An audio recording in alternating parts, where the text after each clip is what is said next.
امروز اومدیم مرکز آموزش فضایی و هوانوردی گوکمن در شهر بورسا.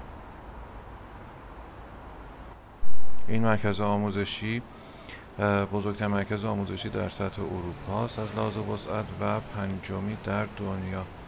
و این تصاویری که روی دیوار میبینید فضانوردایی هستند که از این مجموعه دیدن کردن.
از لحاظ من این تابلو خیلی جالب بود، چون میتونستیم مسیر کوچ پرندگان رو در قاره‌های مختلف ببینی و ایده خیلی جذابی بود.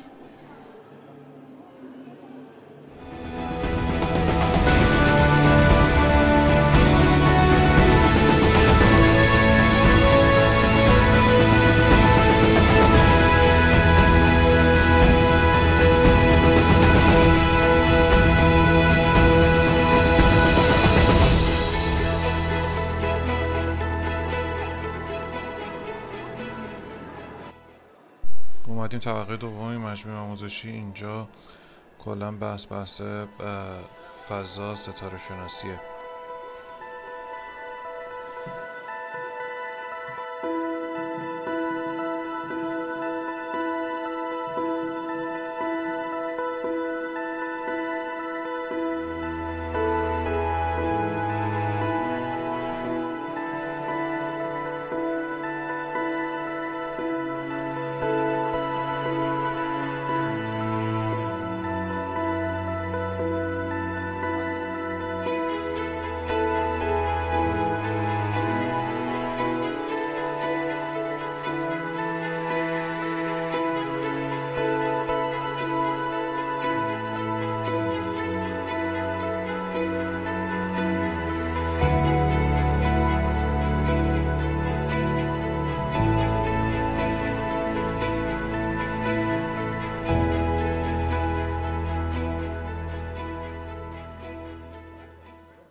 مجموعه اینقدر بزرگه که حتی تو طبقه دوم یه قسمت رو ما داریم برای کافه که میتونیم اونجا استراحت کنین، باز دوباره بتونین گردش داشته باشین توی مجموعه. و این قسمت هم که میتونین لباسای فضانوردی خلبانی رو از اینجا تهیه کنین با یه سری اکسسوریایی که خیلی جالبه دیدنشون و یا داشتنشون و قیمتش هم مناسبه.